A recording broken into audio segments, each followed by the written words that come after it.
And now I want to ask our guest from Sweden, Peter Eka. Could I start just to use some of your program before I start? Yes. I will open. And he will talk about safer municipalities, the Swedish way from 1965 until today. Okay, thank you. Thank you for taking me here. This is the first time in your country, so I'm very happy to be here. And also today I have left the police. I'm working as the chairperson, the president of an NGO in Sweden called Safer Sweden Foundation. So I'm happy to be here. I have double hats. I had taken my police chief's hat off some years ago. Today I'm running this NGO, trying to make it better for people in Sweden, especially make it better for victims of crime. That is very vulnerable. When you are a victim of a crime, you're very vulnerable. That's what we're working with. So I made some pictures of today to present for you, but maybe I should say something about your presentation. Could be. Is it possible? Yeah. To use some of your slides? Yes. To try to that I comment something directly what I've heard, because I didn't understand what Laura said, but I could read on the slides. Yeah. I tried to read on them. Which one is needed? You had something of the main objective or something in one of the very first slides.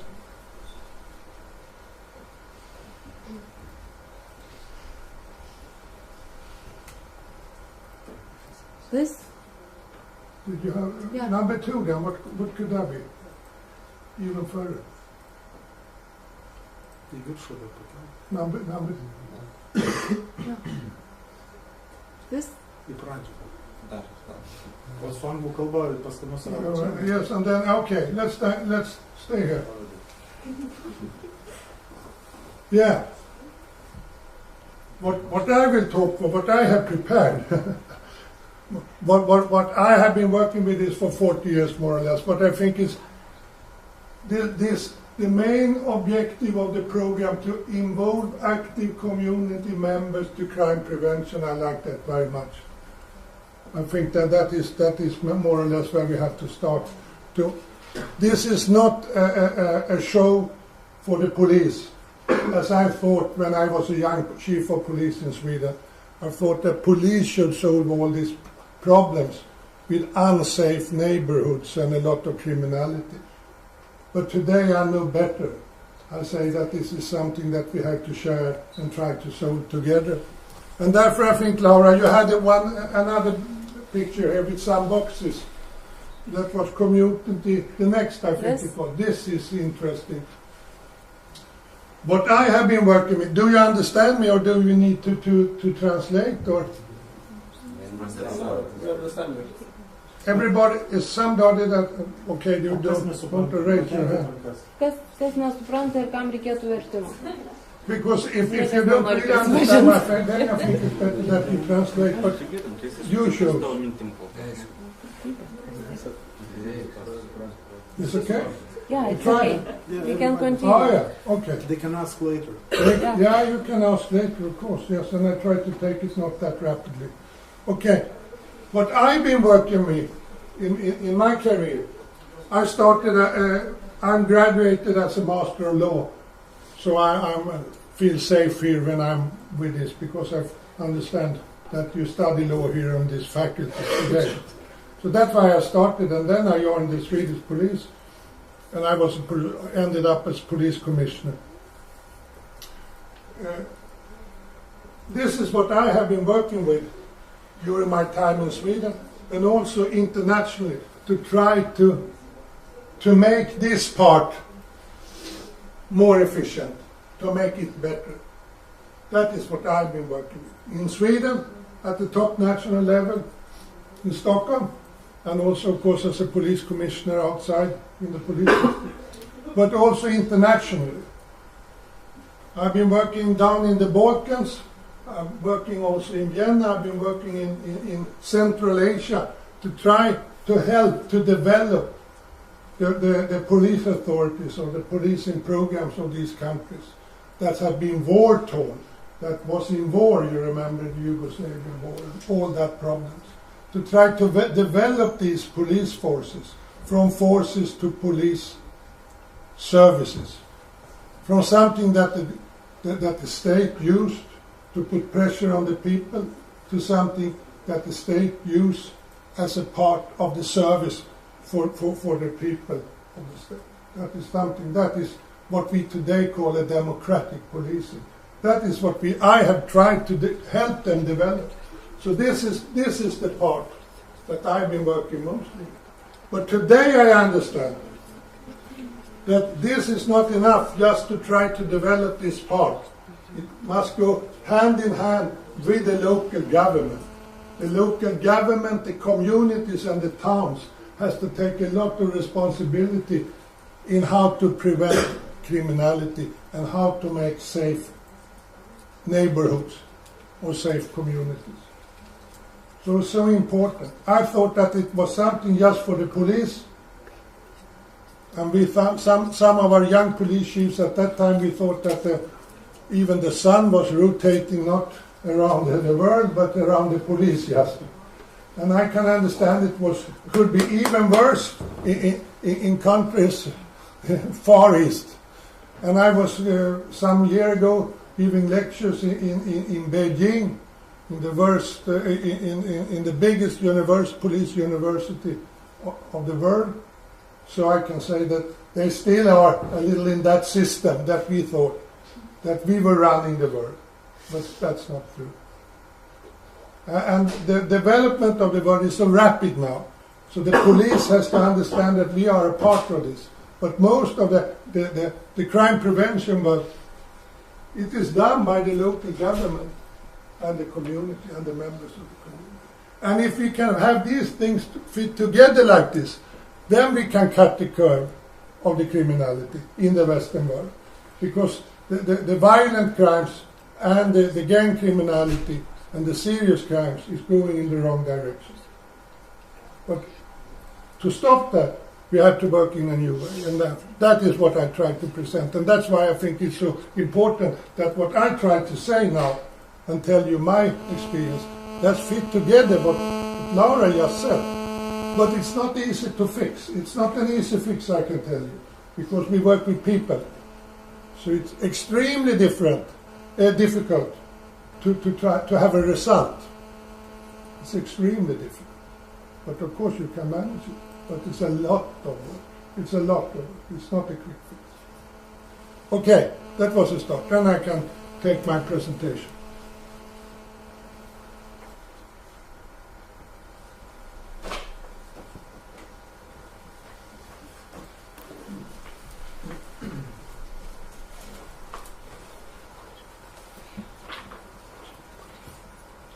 We would share best practice models and working mechanisms during the conference. Yes, I tried to give you some of my best practice, what I have learned during my years in Sweden and internationally about how to make a good crime prevention inside the police and of course together with the rest of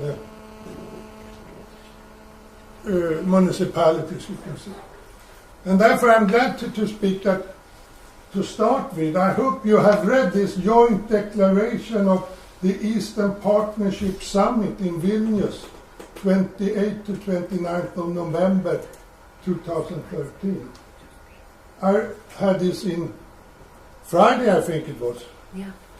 So it is a very important document from this Eastern Partnership Conference that we had. And it was very much interesting in this document what will come out from this summit in my country.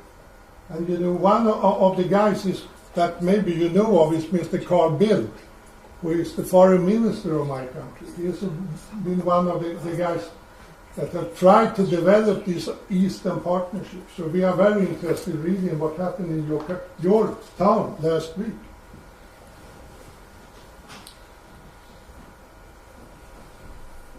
And I think that I will say in my presentation exactly some of what you said in Vilnius, what the heads of state said last week. They said that the partnership is based on commitments to the principles of international law and to fundamental values, including democracy, the rule of law, the respect for human rights and fundamental freedoms, as well as to market economy, sustainable development and good governance. This is exactly what I will tell you. This is exactly what I think must be in place to have a chance to develop the policing system. And also, it's very interesting to see that we have a lot of bullets here. The participants of the Vilnius summit set the following goals to be attained by the partnership by 2015. Further deepening relation and cooperation between the EU and partners. And the second bullet, making further steps in strengthening democracy, guaranteeing respect for human rights and rule of law, including through the pursuit of reform of judiciary and the strengthening of law enforcement. That was the second bullet here in Vilnius last week. That important is the topic that we discussed today. And what I have tried to do, and what I can share with you, is how to strengthen law enforcement, because that is what I've been working with most in my life. Okay, take the next picture. I just tell you a little about Sweden. 9.5 million inhabitants. More or less 1.5 million that have one or both parents coming from abroad. It's a completely new country today when compared to when I was a young boy. We had for many years, that is the reported crimes. But you must know as if you are a law student or studying like that, that is reported. Or from about 100 murder cases every year. But the interesting figures for us, all of us, is the number of unrecorded cases. These are the interesting figures. Because then that tells us a lot about the effectiveness of the policing system. Are people reporting criminality to the police and to the public prosecutor, or are they not doing it? And the rate here in Sweden, you can see some of the criminality is reported, but some of them are very less reported. 100, 1,000 or more, maybe. They are not reported criminality. And when I've been working down in the Balkans, there I learned that people said that we never report criminality to the police. That was something else that I have learned in my country. Because as an average, we think that something there, 1/3 of all, we say that reports, committed crimes, they are reported to us as the police. But we really don't know. The figures are very different, but we say maybe 1/3 is reported. But when I've been working down in other countries, they say, we never report crimes. That is the last what we should do, to report to the police. They said when I came down there as EU's police advisors to the ministers. No, people don't report. So that's what we must have in mind when we start to work, to try to develop those law enforcement organizations.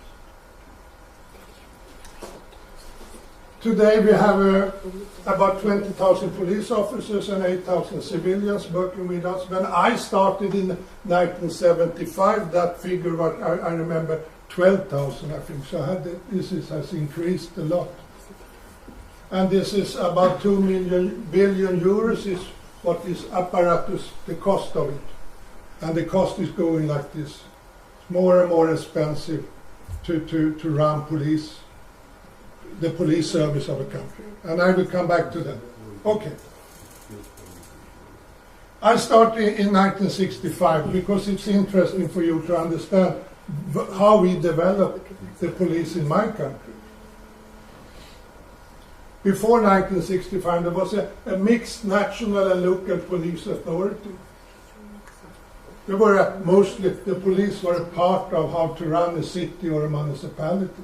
Like you have the school, you have the social institutions, you have the police. That was a part of how you run the city. The mayor had some tools to run a city or a municipality, and one of that tools was a local police.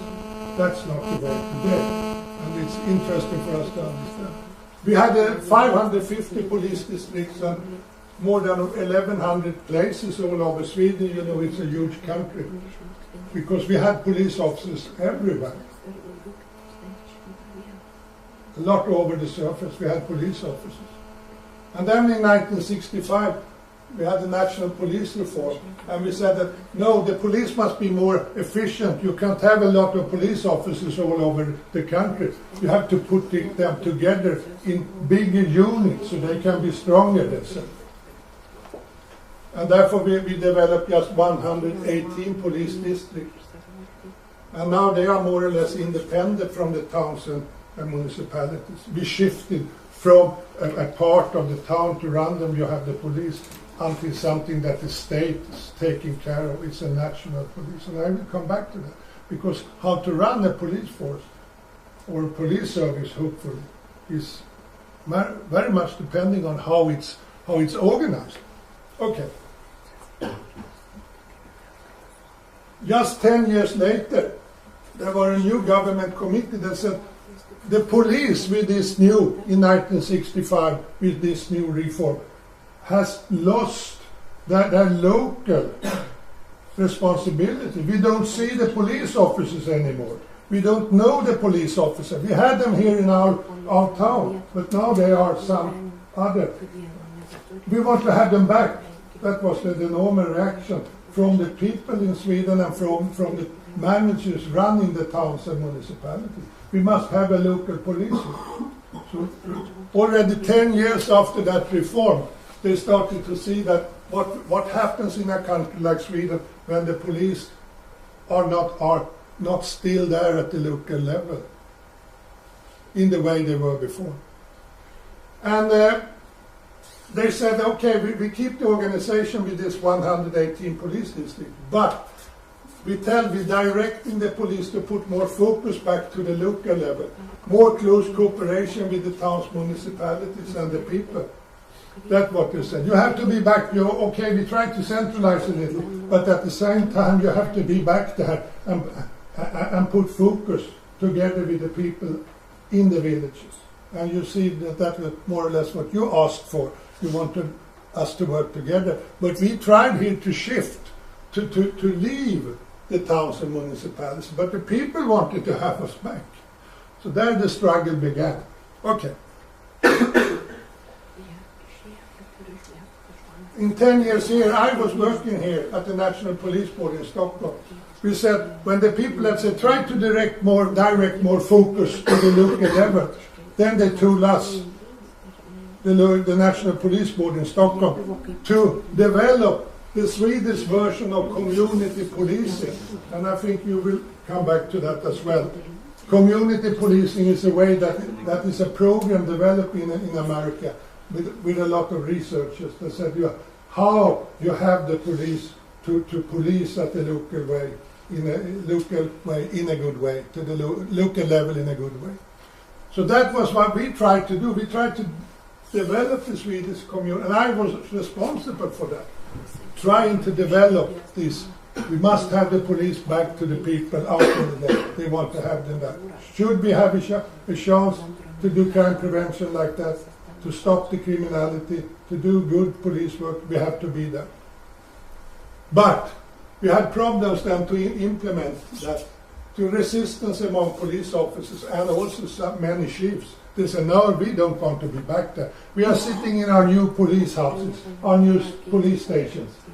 That commissioner of that time, he built 90 new police stations in Sweden, and the police officers like to be in there, and in the patrol cars, of course, because it's warm and nice. So I don't blame them. I should have done exactly more or less the same instead of being out there patrolling maybe a lone or two out in the streets in some small city.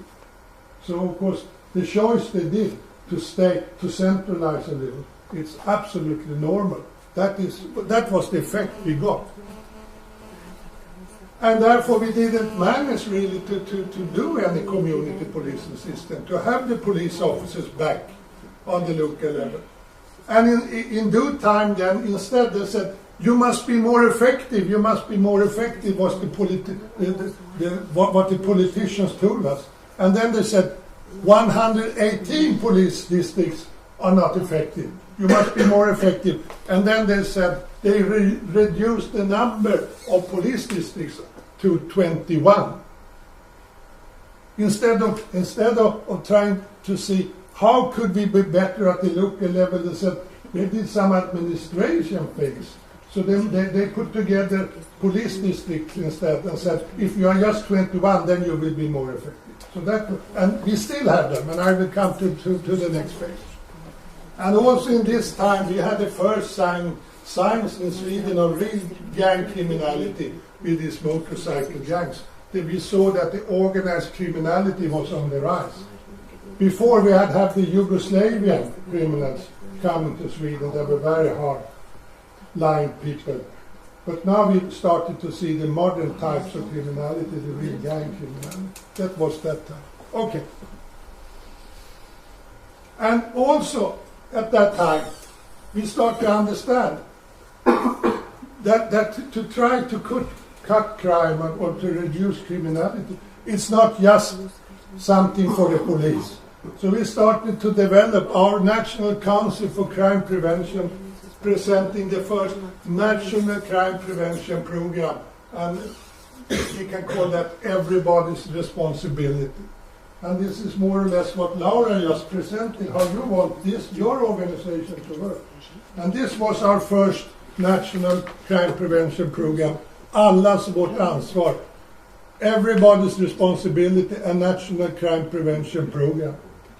Then we started to understand in my country that to prevent criminality, it's not just something for the police. We have to take much bigger and broader responsibility with the people themselves, and also the municipalities and the towns had to do this. So there you can see the new era started. And that was about, I can see this is a little what you said, Laura, in your presentation, how to start local crime prevention work. That is what you want to do with your association. That is what we said you have. The country of Sweden must learn how to do this. A local model for cooperation with authorities and the public. That is what you said. And how to develop situational crime prevention. This is crucial. I will come back to this. You have two types of crime prevention, as you know, studying law. Social crime prevention and situational crime prevention. And they are totally, you can never mix those two.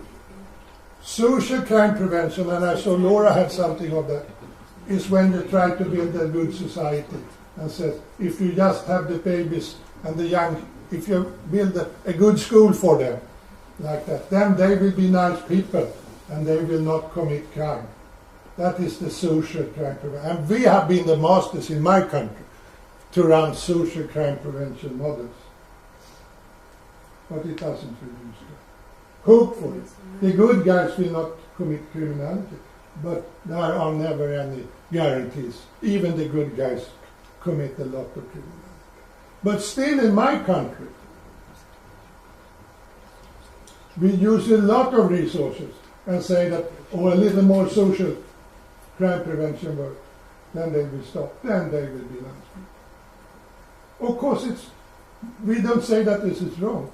Of course, it's nice and it's good for a modern society to invest, of course, in the people. We have to do that.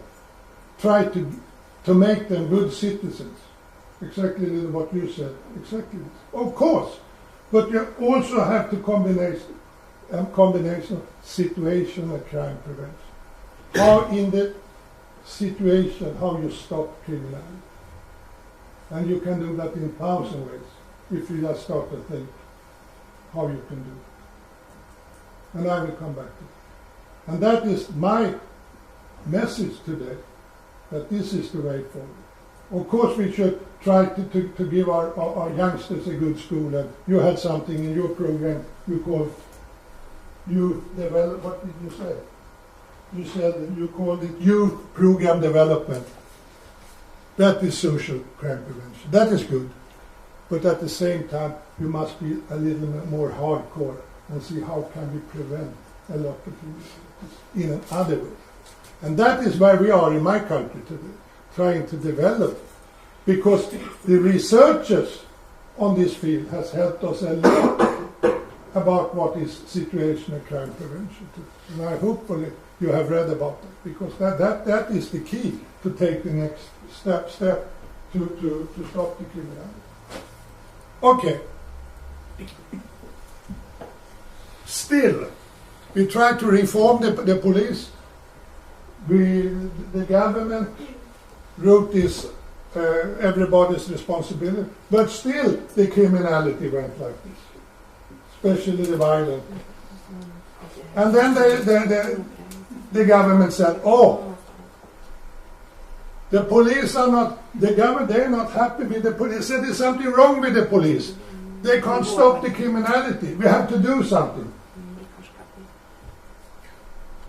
And then, of course, what they do, the government, what can they? They set up a new committee and say, we have to look into this.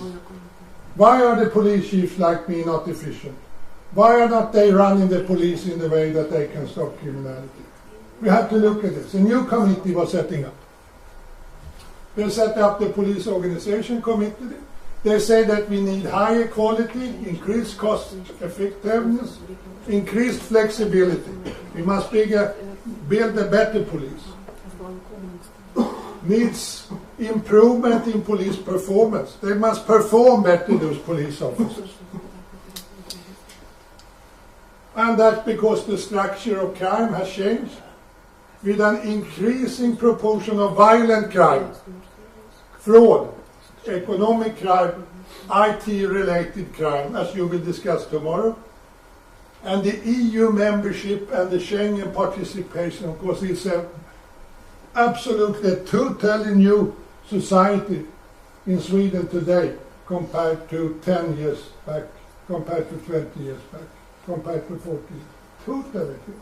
Because of the EU integration, because of the Schengen, because of all the people coming through and through, and a lot of guys coming from your country as well, to my country. And I'm glad to be here today instead, for chasing those guys. It's a complete new, and you have to understand that policing today is about working here with the EU membership and the Schengen. Here we have some of the solutions, of course, how to stop criminality, because the bad guys are using the whole Europe, the whole like this. And when you have been working 4 years down in the Balkans, I know where many of these guys, they have their origin there, of course. We started there, we have a lot of problems with drugs, drug criminality. They smuggle them to my country. So that is the situation, that is the new Europe, and we have to tackle that. Okay? And then they said that even if we have 21 police districts, police authorities, as I said, we have the big Stockholm Police Authority with 6,000 police officers, and we have some of the smaller ones out in the country with maybe 350 police. It's too different. The difference is too big, from 6,000 to 350. It's not good. You can't manage. You can't run a system like that. And then you understand where I will come. You can take the next slide. And the new organization that will start on 1st of January 2015, just one police authority in my country then. We started with 550 in 1965, and since 1965 we're down to just one police authority. That is the political way of answering the question that the criminality goes in the wrong direction. So the police must be more effective now. Just make it one police authority. and under command of the National Police Commissioner in Stockholm. Just one man or woman will sit in Stockholm now and run this whole police organization of 28,000 people. Divided into 7 police regions. And this is the trick now. To centralize, but at the same time also strengthening police activities at local and regional level. Of course they understand that is most important is the local level. Of course they understand. But at the same time they want to centralize a lot of the administration. So this is a trick to run this new organization. To centralize what could be centralized and what should be centralized. And at the same time, let the local police authorities, the local police work, still be at the local level. That is the trick of this. And what could be centralized is the criminal investigation. That is good to centralize. Because the criminals go like this over the country. But the local crime prevention work, together with your organization, that must be on the local level. That will be the trick to run it. Okay? And the trick will be to strengthen the local police presence, both in rural areas. You need, a top. In the top, or up in Lapland, to have some police officers working in Lapland as well as in Stockholm, in Gothenburg, in Malmö. That is the trick of this, when it's now centralized. To have them in the rural areas, and areas in urban municipalities with high crime rate. And that are the suburbs of the big cities today. We have something called social disturbance today. Maybe you saw last summer we had riots in the suburbs of Stockholm and Gothenburg, especially in Stockholm. And I couldn't even dream of that when I started in police, that we could have riots in the suburbs, I can tell you, in the way that you can see. Burning cars. Don't letting the police coming in. Don't letting the ambulance coming in. Don't letting the firefighters coming in. Cutting the hoses of the firefighters like that. Threatening the firefighters. They say, no, it's burning like hell over there, but we are afraid, we don't go there. We want to go there, but the police officer said, no, you are not allowed to go because it's too dangerous. That could happen in my country, I couldn't dream of it. I heard of it. I've been in Chicago when it was rioting there, but I couldn't dream that I came to Stockholm. So you can see it's a new world coming up. And they have to have these police officers in the local rural areas and also in the crime. That's a trick. More effective police activities is what they want. And more effective justice system should in turn lead to reduce criminality. Just make it a little more effective and then we can reduce the criminality. And all of us know that maybe if you do that, it's very hard to do. And also what we value for us, and the reduction in people's fear of being exposed to crime. We talk a lot in Sweden today about the fear of being exposed to crime. We try to reduce that. And an increase in the security in the community. All that together will make Sweden a better place to live on. That is what this is. Okay? Do we have to take a break, or can I just continue? Is it okay? Maybe you should continue. Continue, okay? So that's what you see, what we're going in my country, from many police districts or authorities to just one. I think that will make all of this more effective. And you can hear what I say, and how I looked at that, you have to be very careful.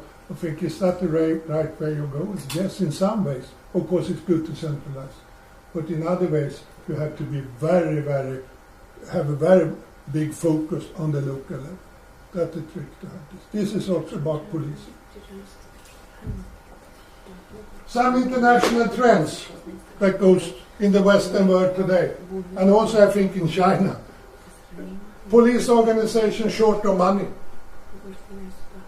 Go to America, you see, even the FBI, they should shut down the FBI for 10 days now. We don't have money enough to run the FBI, Federal Bureau of Investigation, maybe the world's most famous police organization. They reduce the budgets in America by 10 to 15%. The same goes for England. They reduce it. They have a totally new police organization to make it cheaper. And asking them to come close, make it cheaper, 10%, 10, 15, 20% reduction. And at the same time, they have to work closer to the municipalities. That also. They invent something, local sheriffs in England. I didn't think of that. Because England for us and for me, for my generation of police chiefs, have been the beacon where we have looked upon the bubble on the beat like that. That is what we have seen as the best police officer you can find. That was a model for us. And now they haven't got money still in England to keep these guys. There's an international drop in traditional crime, and that goes also for my country, traditional crime. Because now people don't steal cars anymore in my country, or maybe in your country, because you can't steal cars. You actually, by technical improvements, you can't steal cars. So then, of course, there's a drop in criminality.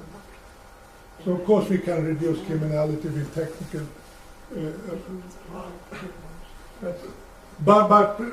but the organized criminality, the IT-related criminality and corruption is increasing.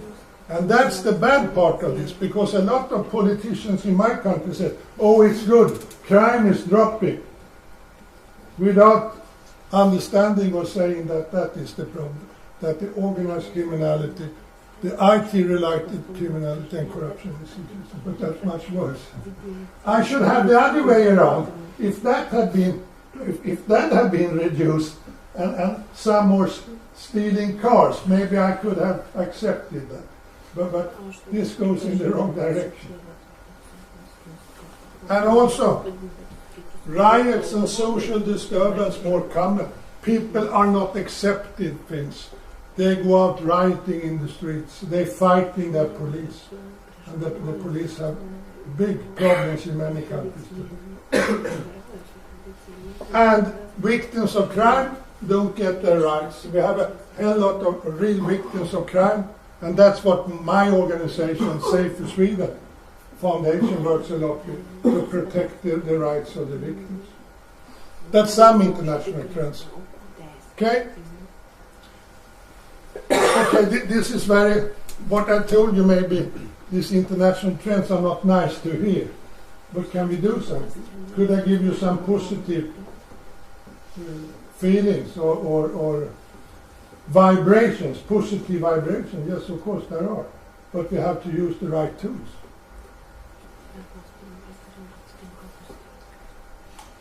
This is interesting. I made this presentation before I read this. 10 years ago, I think a week ago before I sent it to Laura. And you see here what they said about top priorities, and that is what I have. Rule of law is key. Rule of law, that make the whole rule of law system functioning, that the judges are not corrupt, that the police officers are not corrupt, that the police is working under the laws. I met a lot of police officers around the world that say, I'm the law. And I have my own law, they say. I arrest you if I like. That's exactly the opposite of rule of law. I've been working in I shouldn't say what countries I'm in. I've been also been giving lectures in Mexico. Human law, human rights for police chiefs in Mexico today. That's hard, I can tell you. To say that you have to follow the laws instead of say the laws are too weak. I have to arrest this guy. But still, I have to say no. I can't arrest him because the law, and I work under the law. In Mexico, maybe they take the Kalashnikov or the MK-15. You understand what I mean? And that is so hard for police officers to understand. We can see police officers are smart. They see exactly what they should do, but they can't do it because we have to behave under the law. And that is what we try to train the police forces, former down in like former Yugoslavia, because they were police forces. They said we are the law, like the sheriff you remember from the Western films we saw. But that's not it. That's the people that it's the parliament of the countries that tell us how to do it. And we are just civil servants who have to do what they should. That is the rule of law. And that is what I think you should study a lot now, because this is the future when it comes to also when it comes to studying law. When I studied law in Stockholm, we had some small textbook in English and some in German. But today I think more than half, I said, of the curriculum in Stockholm today is in English. Because they understand that law is something that you have to in school like this. International human rights documents regarding policing are basic. That is what we have to understand. There is where we found the foundation of how to build a new police. It's not in the local communities, it's not just in our cities or in our parliament in Sweden. We have international human rights documents on policing. They are very important. You have European documents of policing. You have documents from European Council in Strasbourg, the European Code of Police Ethics. That is where policing starts. That is where you have to build.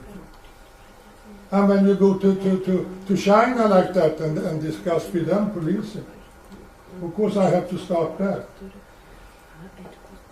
But because they haven't heard a lot about human rights. But everything starts there. And countries that are under transition, they are very aware of this. They understand the old system and they understand where to go to make democracy. And I will say today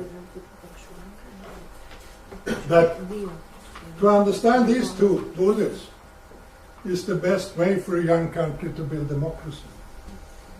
And in Sweden today we have understood that, and we discussed that yesterday. When we said we have to help those countries. We must help them to build democracy. But it's very, very hard to build democracy if the people of the state don't trust their police officers, or if the judges are corrupt. It's very, very hard to build. So therefore we understand today that maybe it's the better way around to start to train the police officers not to be good police officers, to make the police force become a police service, to try to understand, to train the judges not to be bribed.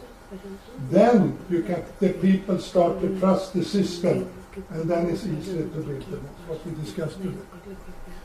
Also, what I have learned, when I started in this more 40 years ago, we had no police researching. We had very, very, it was very, very small. But because of the situations in America in the 60s and 70s, where you remember they had their riots, when they shot dead a lot of the black people in the southern part of USA. We have that civil rights movement when they started to say, the civil rights guys, we can't have a country where our own police are killing our own people like this. We have to do something. Then the police researchers started to understand that this field must be researched. So today, and I have followed that for the police research for 40 years. We have a lot to learn from these guys.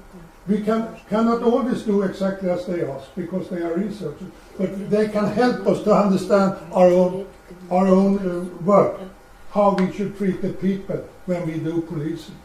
They are very good, and we have a lot of good police researching today. We can look, as I said, we can learn a lot from them today. And what is their message if I try to say, what are the smart guys, the smart researchers helping me as a police commissioner to say? And that is more or less what Laura and her organization tries to have in your country. What you said with your pictures, maybe just in other words. So I think this is the most important part where we try to put this together.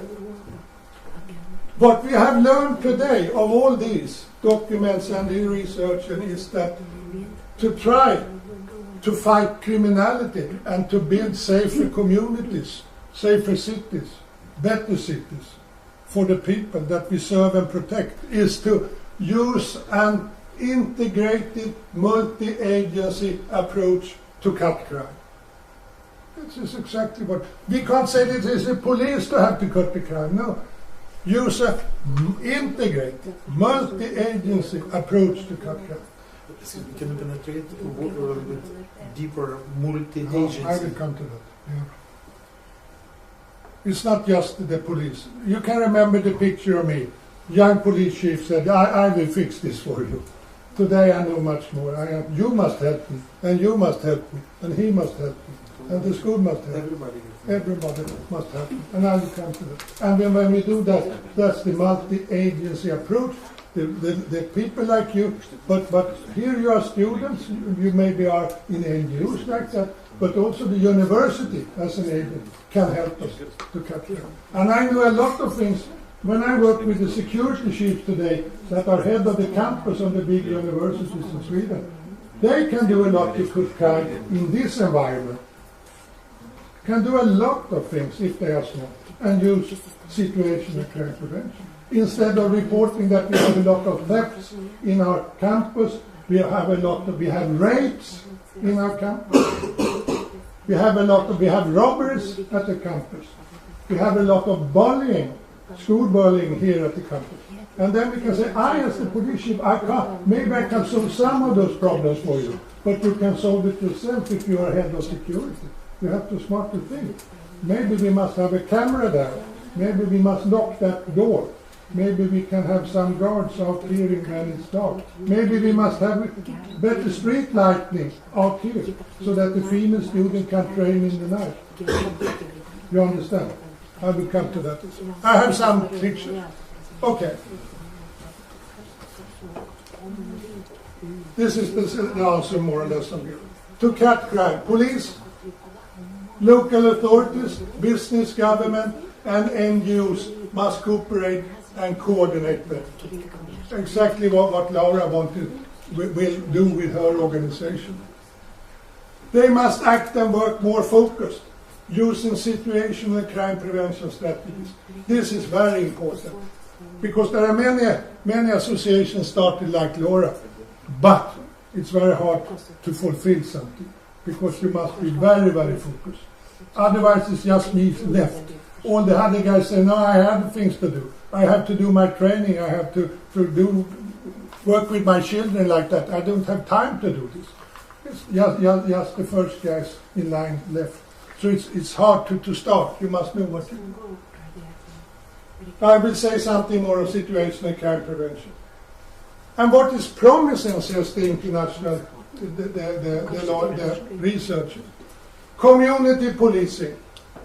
And I think you will talk a little about community. That if you have a functioning community policing, it's good. That is good. CompStat, that's the New York NYPD way of trying to keep an eye on the middle management of the police. Are they doing what they should? Are they working as chiefs out there to taking care of their unit? Evidence-based policing, knowledge-based policing, these are things that the researchers have helped us to develop. And they say this is functioning. If you start to use them in the police, you will have a better result. And also effective is to have a focus on repeat victimization. We are working, like I said, a lot with that. If you are a victim of crime once, the chance of being the second or third time is much, much higher.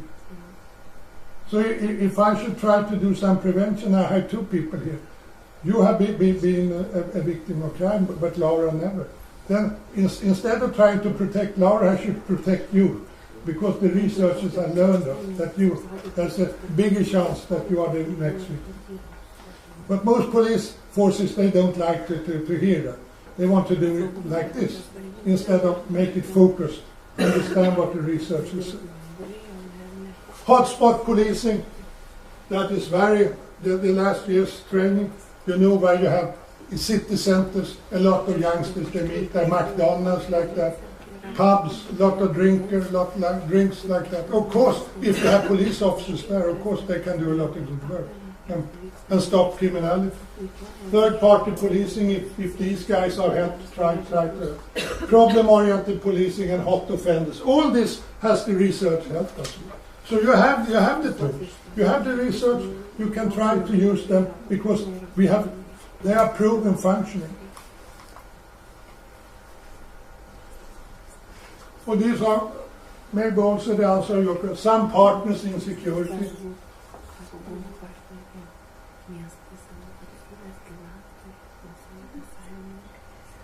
Here you have MRUs, you have the towns, of course. You have the people, property owners, police, public prosecutors, public housing corporation, the people that, the companies that owns the houses, they are very, very important. They can stop criminality. Public transportation, there's a lot of my foundation is working a lot in Stockholm with the public transportation because the theme, I think, it's not safe to go there in mind. And we know by situation, crime prevention, how we could try to make the situation much better. Insurance corporations, victim assistance NGOs, probation service when people are leaving prisons, then they are very vulnerable. Are they going to the left or to the right?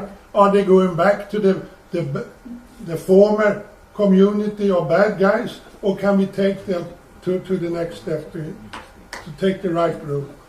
Of course we can do a lot there. Private security industry can help us a lot if we use them.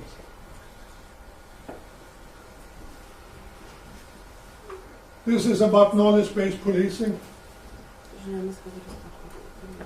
Aimed at building up social ties, networks, and shared understanding, as well as new local capacities and social practice. If we work together, we can try to develop things that are very, very proven, functioning to cut crime. Next picture. This is interesting because I think, Laura, you said something that the police have to share information. Yeah. This is exactly what the researchers say. The police have a lot of information, but it's in the police house. But if they start to share it, then these Finnish researchers said the powers and intelligence that the police possess, what I know and what I have, will be only of limited use in terms of preventing crimes unless they are combined with the powers of others. If I can share some of it with you guys and say, this has happened in my town, can you help us? Can you go out and look in the street? Or maybe could you report? Could you call me? Then you start to be the third party policing. Because you have always seen what's happening, more or less. I can see now that I'm retired, so there is just, I think, one picture left. Okay.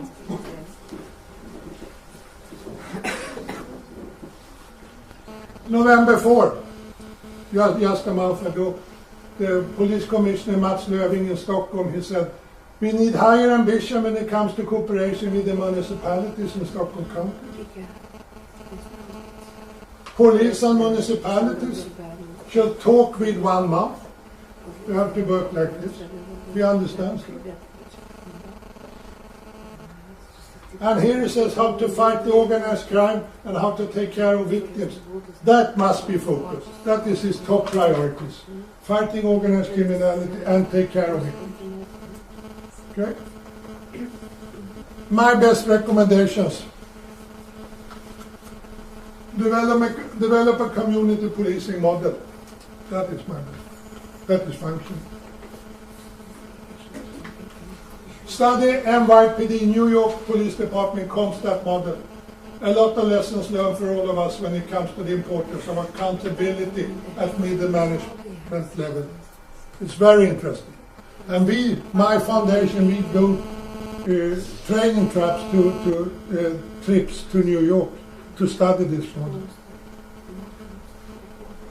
Support the work of municipalities, towns, when they try to develop situational crime prevention at local level. Support them from the... They are key that they start to do their job. And then I talked a lot about situational crime prevention. These are the researchers. Clark, if you have heard of him. He is top. You have to read Clark to understand what situational crime prevention is, because that's the key for taking the next step. And he says this in 3 or maybe in 5 bullets. Increase the effort, increase the risk, reduce the avoid, reduce provocations, and remove excuses. If you start to do that, then you can stop with situational crime prevention. You can stop a lot of the criminals. But this is not used in the way it should be. In my country or in many other countries that I have been traveling. Still there's a much of focus, what can the police do? Instead of saying, what can we do ourselves to increase the risk of doing criminality at this campus? What can we do? Maybe put some cameras, maybe put some fence, maybe. We can do a lot of things. It's just you can do like this. You can do a lot of it. What can we do to remove excuses that the criminal said, no, I was drunk, so I must have my drugs, so I have to do it all. I have all these excuses. Try to reduce them. How can you do it? Of course you can if you start.